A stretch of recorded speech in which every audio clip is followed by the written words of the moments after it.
सोचिए अगर आप एक दिन की छुट्टी निकाल कर कहीं पर जा रहे हो और वो रात जिंदगी की सबसे खतरनाक रात में बदल जाए, जहां आपकी मासूम बेटी के साथ कुछ ऐसा हो जाता है जो हर माँ बाप का सबसे बुरा सपना होता है, जहां मदद की कोई उम्मीद नहीं होती और इंसाफ की एकमात्र राह खुद के हाथों से होकर निकलती है। एक शांत और खूबसूरत घर जो कुछ ही घंटों में बदल जाता है हिंसा, दर्द और बदले का मैदान। ये सिर्फ एक कहानी नहीं, ये एक माँ बाप के टूटे हुए दिल की चीख है।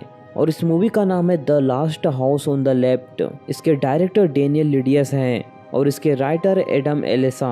इन्होंने रिवेंज और डिलीरियम जैसी बड़ी मूवी हमें दी है। तो आइए दोस्तों, इस मूवी में देखते हैं कि आगे क्या होता है। Now let's explain this movie. नमस्कार दोस्तों, मूवी की शुरुआत में हमें क्रूग नाम के एक आदमी को दिखाया जाता है जिसे दो लोग बंदी बनाकर कहीं ले जा रहे थे। तभी क्रूग को पी लगती है और वो उन दोनों लोगों से बोलता है कि मुझे फ्रेश होने के लिए बाहर जाना है, लेकिन वो लोग गाड़ी नहीं रोकते। तब मजबूरन क्रूग सॉस की बोतल उठाता है और उसके अंदर हल्का हो जाता है।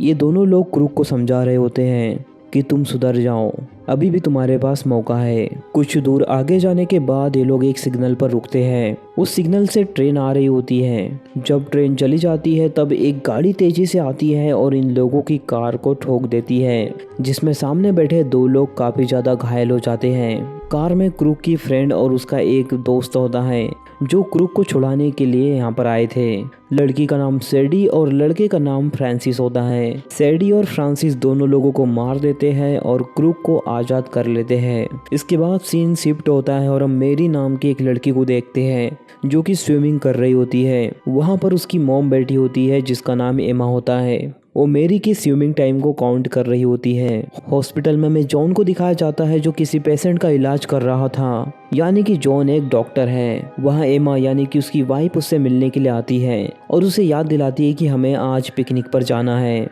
जॉन मान जाता है और ये तीनों लोग पिकनिक बनाने के लिए निकल जाते हैं। ये लोग लेक के पास पिकनिक बनाने के लिए जा रहे होते हैं। लेक के साइड में इनका एक पुराना घर होता है जहाँ पर ये रुकने वाले थे। कुछ टाइम में ये लोग वहाँ पर पहुँच जाते हैं। एमा जॉन को बताती है कि मेरा भाई पिछले टाइम यहाँ फिशिंग करने के लिए आया था और वो यहाँ गेस्ट हाउस में रुका हुआ था, जिससे जॉन थोड़ा चिढ़ जाता है और कहता है कि उसने पूरे घर को गंदा किया होगा। लेकिन तभी मेरी बोलती है कि क्या मैं गेस्ट हाउस में रुक सकती हूँ, जिस पर उसकी माँ एमा उसे हाँ कर देती है। एमा अपना सारा सामान गेस्ट हाउस में ट्रांसफ़र कर लेती है। जॉन और एमा जब घर में आते हैं तो उन्हें वहाँ पर एक वाइन की बोतल दिखाई देती है। जॉन उस वाइन की बोतल को देखकर बोलता है कि ये वाइन की बोतल काफ़ी पुरानी लग रही है, लेकिन एमा उसे कहती है कि हम इससे काम चला लेंगे। कुछ टाइम बाद मेरी घूमने के लिए बाहर निकलती है और एक लेक के किनारे पहुँच जाती है।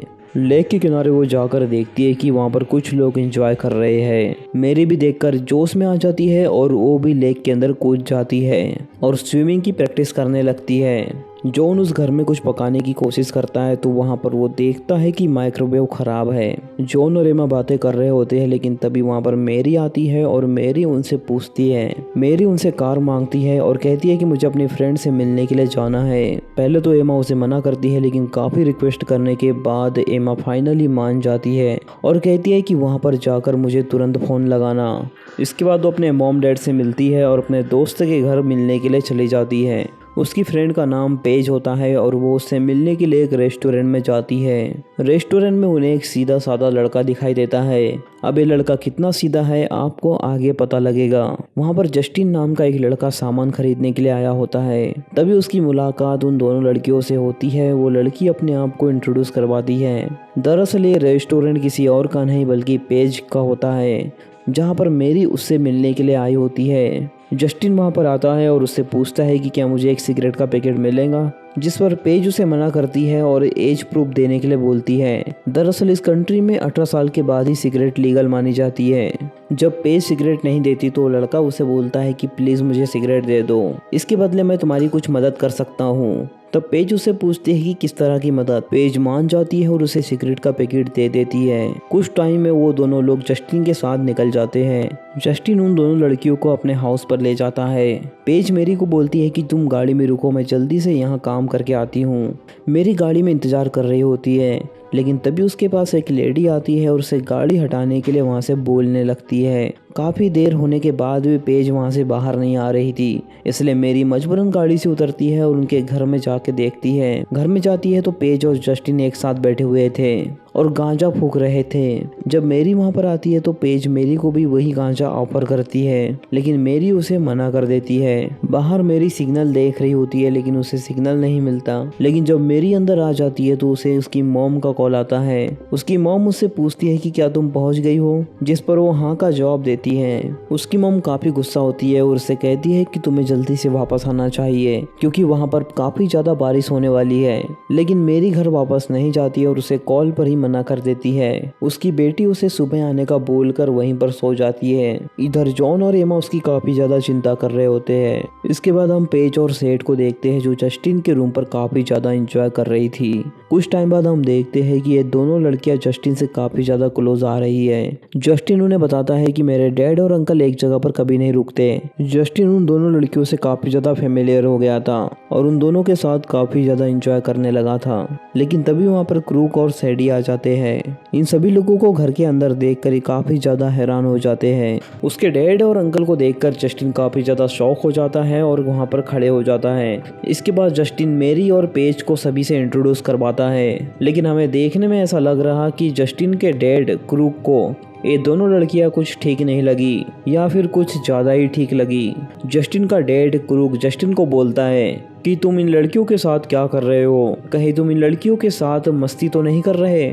जिस पर वो दोनों लड़कियां बोलती है कि नहीं, हम तो सिर्फ जस्टिन के साथ खेल रहे थे। सैडी उन लड़कियों से पूछती है कि तुम जस्टिन के साथ क्या कर रहे थे। पेज बोलती है कि हम तो सिर्फ जस्टिन का मेकअप कर रहे थे। तभी सैडी मेरी के पास आती है और मेरी के कपड़े उतारने लगती है। मेरी काफी ज्यादा घबरा जाती है और जस्टिन से पूछती है कि क्या हम जा सकते हैं। सैडी मेरी की शर्ट उतारती है और खुद पहन लेती है, जिससे मेरी को काफ़ी ज़्यादा अनकंफर्टेबल फील होता है। सैडी मेरी और उन दोनों लड़कियों के साथ बदतमीजी करने लगती है।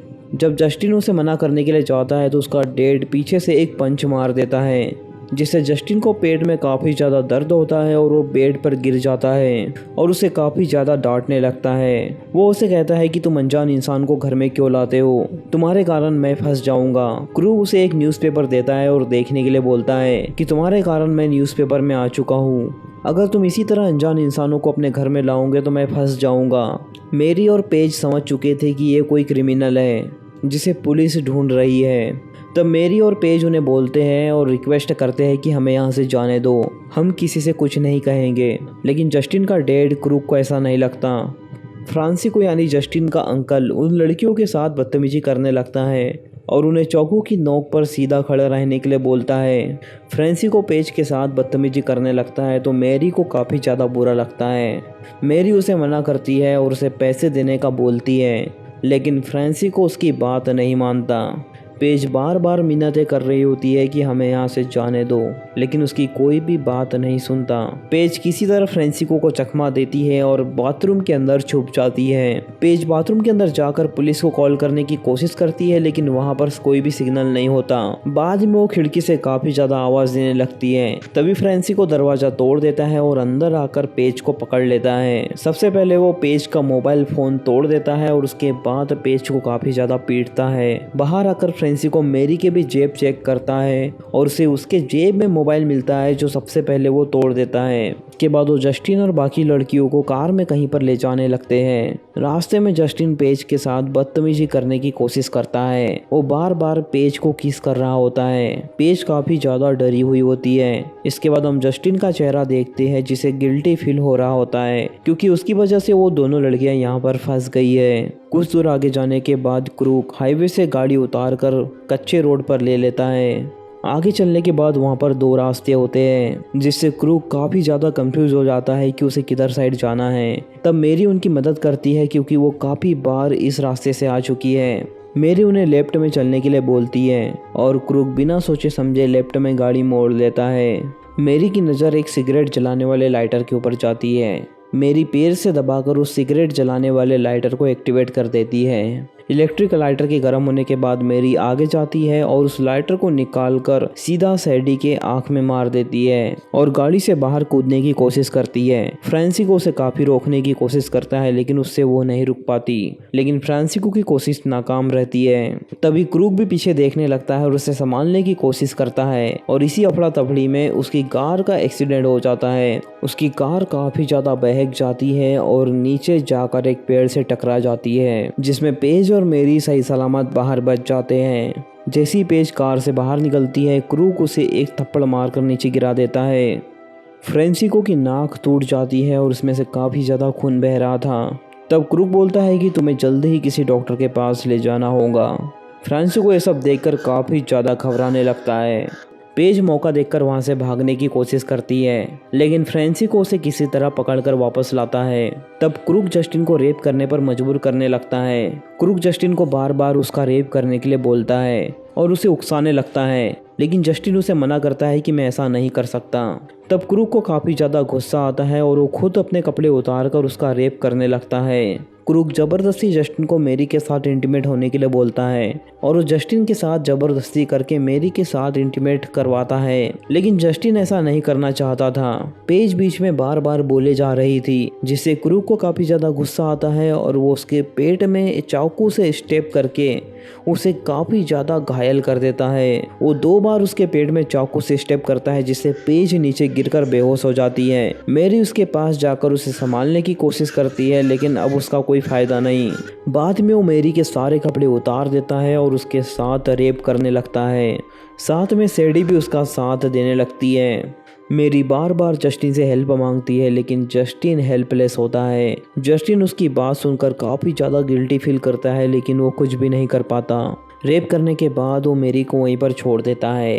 कुछ टाइम बाद मेरी उनसे बोलती है कि मुझे स्विमिंग करना है और किसी बहाने से उसके सामने खड़ी होकर उसे पत्थर से बहुत बुरी तरह मारती है और वहाँ से भागने लगती है। भागते हुए मेरी लेक के किनारे जाती है और लेक में डूबने लगती है। वो तीनों लोग उसका पीछा करते हुए लेक तक आ जाते हैं। क्रूक पानी में उसके ऊपर गोली चलाने लगता है, जिस कारण से उसे एक गोली लग जाती है, लेकिन मेरी हार नहीं मानती है और आगे तैरते रहती है। इन तीनों को लगता है कि मेरी मारी जा चुकी है, इसलिए ये तीनों वापस जाने लगते हैं। उसी टाइम वहाँ पर काफ़ी ज़्यादा बारिश होने लगती है। ये तीनों लोग वापस आते हैं और जस्टिन को उठाकर मेरी के मॉम और डैड के घर पर जाते हैं, क्योंकि ये लोग काफ़ी ज़्यादा घायल हो गए थे और इन्हें हेल्प की ज़रूरत थी। वहाँ पर उन्हें मेरी के मॉम और डैड का घर पास में दिखा, इसलिए वो उसके घर पर हेल्प मांगने के लिए चले गए। इन तीनों को नहीं पता था कि वो मेरी का घर है।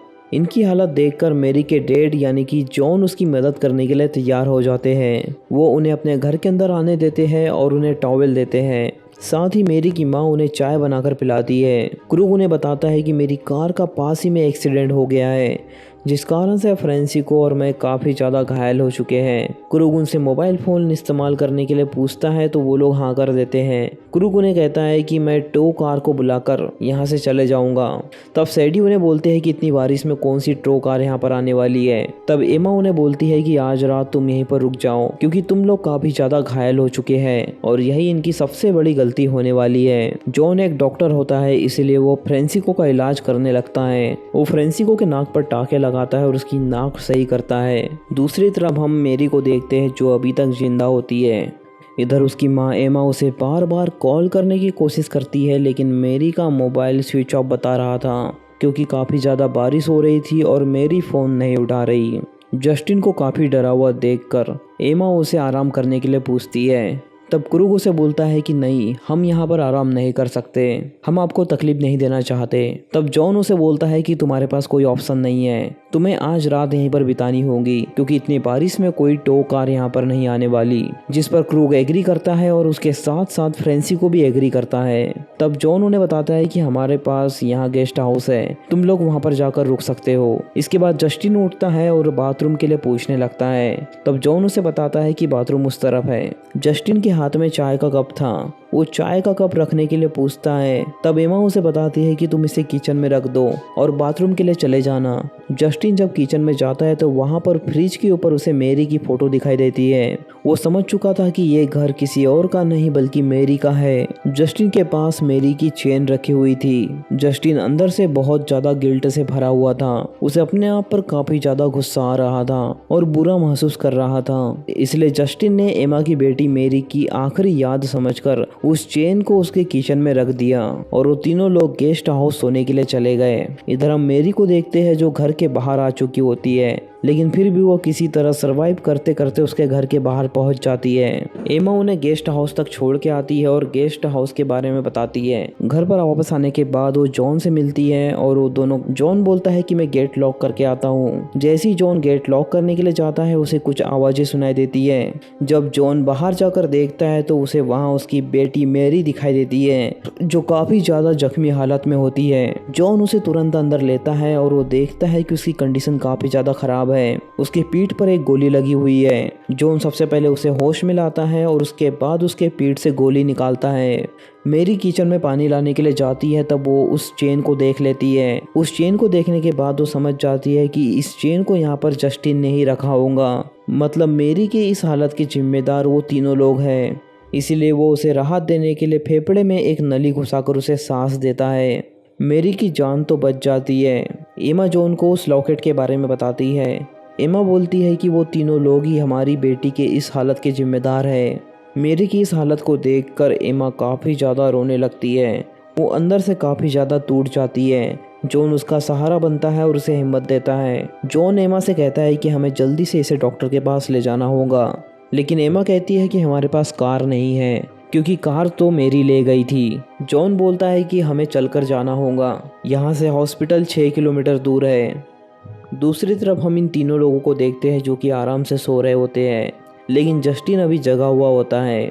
क्रूग ने अपने पास एक गन रखी हुई होती है। जस्टिन की नज़र उस गन पर जाती है और जस्टिन उस गन को उठा लेता है और अपने पास रख लेता है। तभी जॉन को याद आता है कि उसके पास एक बोट है। जॉन बोट से जाने का फैसला करता है और बोट की चाबी लाने के लिए जाता है। जॉन और एमा बोट की चाबी ढूंढने लगते हैं। एमा किचन में जाकर बोट की चाबी ढूंढने लगती है, लेकिन तभी पीछे से फ्रांसिको आ जाता है जिसे देखकर एमा काफी ज्यादा डर जाती है। किचन में मैरी की फोटो लगी हुई होती है। फ्रांसिको अगर पीछे मुड़ता तो मैरी के बारे में उसे पता चल जाता, इसलिए एमा इस तरह से रिएक्ट कर रही होती है कि फ्रांसिको का ध्यान उसके ऊपर रहे। फ्रांसिको उससे बियर मांगने लगता है और फ्रिज का दरवाजा खोलने के लिए जाता है, लेकिन उसके जाने से पहले एमा उसे रोकती है और अपने जाल में फंसाने की कोशिश करती है।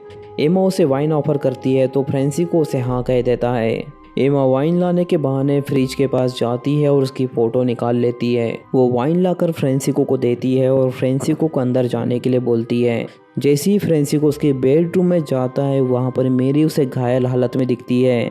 ये देखकर फ्रांसिको समझ जाता है कि ये घर मैरी का है। वो कुछ बोल पाता उससे पहले ही एमा पीछे से आती है और उसके सिर पर एक बहुत जोरदार वार करती है, जिससे फ्रांसिको काफ़ी ज़्यादा जख्मी हो जाता है। दोबारा वो एमा पर हमला करने की कोशिश करता है तो एमा एक चाकू उठाकर उसके पेट में घुसा देती है। अब फ्रांसिको और भी ज़्यादा जख्मी हो जाता है। फ्रांसिको अभी भी एमा के ऊपर हमला करने की कोशिश करता है। तभी वहाँ पर जॉन आ जाता है और जॉन उसे मार मार कर फ्रांसिको को मार डालता है। फ्रांसिको वहाँ से भागने की काफ़ी कोशिश करता है। वो क्रूग को काफ़ी ज़्यादा आवाज़ लगाता है, लेकिन जॉन पीछे से आता है और उसकी नाक जो कि टूटी हुई थी उसे दबाकर उसे काफ़ी ज़्यादा तकलीफ देता है और उसे किसी तरह अंदर खींचकर बाथ टब में डुबा डुबा कर मार डालता है। एमा और जॉन गेस्ट हाउस में जाते हैं जहाँ पर उसे जस्टिन दिखाई देता है जो गिल्ट के मारे एक गन हाथ में रखे वहाँ पर बैठा होता है। जस्टिन जॉन को गन देने का इशारा करता है और जॉन उस इशारे को समझ जाता है। जॉन गन लेने के बाद गन को लोड करता है, जिसकी आवाज़ से सेडी जाग जाती है। तो जॉन तुरंत सेडी पर गन पॉइंट करके गन चला देता है। गन चलने की आवाज़ सुनकर क्रूग जाग जाता है और वहाँ से भागने लगता है। वो वहाँ से गेस्ट हाउस की खिड़की तोड़कर सीधा नीचे कूदता है और उनके घर पे चले जाता है। सेडी अपने आप को बचाने के लिए बाथरूम में लॉक कर लेती है। जॉन किसी तरह बाथरूम का दरवाजा तोड़ता है और सेडी को मारने की कोशिश करता है। सेडी के हाथ में एक रॉड होती है जिससे वो जॉन को काफ़ी ज़्यादा पीटती है। बीच में जस्टिन उसे बचाने के लिए आता है तो जस्टिन को भी पीटने लगती है। तभी एमा पीछे से गन लेकर आती है और गन से सीधा उसके माथे पर पॉइंट करके शूट कर देती है और फाइनली यहाँ पर सेडी का खेल खत्म हो जाता है। दूसरी तरफ हम क्रूक को जॉन के घर में देखते हैं जिसे फ्रेंसिको की लाश मिल जाती है और फ्रेंसिको को बहुत बुरी तरह मरा हुआ देखकर वो बहुत ज़्यादा गुस्सा हो जाता है। इसके बाद जॉन उसके घर पर जाता है और घर पर जाने के बाद वो क्रूक को आवाज़ लगाता है और क्रूक को सामने आकर लड़ने के लिए कहता है। दूसरी तरफ एमा गेस्ट हाउस में बोट की चाबी ढूंढने लगती है। जॉन ऊपर जाता है तब उसे क्रूक दिखाई देता है। क्रूक वहाँ पर छुपा हुआ था। जॉन उसे नीचे बुलाने की काफ़ी कोशिश करता है लेकिन वो नीचे नहीं आता। मजबूरन जॉन ऊपर जाता है और क्रूक उसके ऊपर हमला कर देता है। क्रूक काफी ताकतवर था। वो जॉन को काफी पीटता है। साथ ही वो जॉन को बताता है कि उसने किस तरह उसकी बेटी का रेप किया है। वो किस तरह बार बार तड़प कर अपने पिता का नाम ले रही थी। वो बार बार जॉन को वही बातें बताकर उसे गुस्सा दिला रहा था। इसके बाद क्रूक एक रॉड उठाता है और जॉन का गला दबाकर उससे मारने लगता है। तभी पीछे से जस्टिन आता है और उसके ऊपर गन पॉइंट कर देता है। जस्टिन उसके ऊपर गोली चलाता है लेकिन गन में गोली नहीं होती। इसके बाद क्रूक जस्टिन को भी मारने लगता है लेकिन पीछे से एमा आती है और फायर स्टिंगर से उसे मारने लगती है और उसके ऊपर CO2 की बौछार कर देती है जिससे क्रूक काफ़ी ज़्यादा जख्मी हो जाता है और उसे उस सिलेंडर से मारती है जिससे फाइनली वो वहीं पर मारा जाता है। नेक्स्ट डे हम देखते हैं कि वो चारों लोग बोट में बैठते हैं और वहाँ से निकल जाते हैं। जस्टिन को भी उन लोगों ने साथ में रखा हुआ था। लास्ट में हम देखते हैं कि क्रूक अभी मरा नहीं है। जॉन ने उसे एक हॉस्पिटल में रखा हुआ है। जॉन उसके पास आता है। क्रूक अब हिल नहीं पा रहा था। तब जॉन उसे बताता है कि तुम बिल्कुल नहीं हिल पाओगे क्योंकि तुम्हारी बॉडी को मैंने पैरालाइज कर दिया है। साथ ही जॉन उसे बोलता है कि अब मैं तुम्हारा इलाज करूंगा। वो क्रूक का सिर एक माइक्रोवेव में रखता है और माइक्रोवेव चालू कर देता है जिससे क्रूक को काफ़ी ज़्यादा तकलीफ होने लगती है। उस माइक्रोवेव की रेडिएशन के कारण क्रूक का सिर बुरी तरह से फट जाता है और वो फाइनली अब मारा जाता है और इसी के साथ ये मूवी यहीं पर ख़त्म हो जाती है। तो दोस्तों, अगर आपको इस मूवी की एक्सप्लेनेशन पसंद आई हो तो इस वीडियो को लाइक और चैनल को सब्सक्राइब कर देना। बाकी मैं मिलूँगा आपसे न्यू वीडियो में। तब तक के लिए love you, take care, bye bye.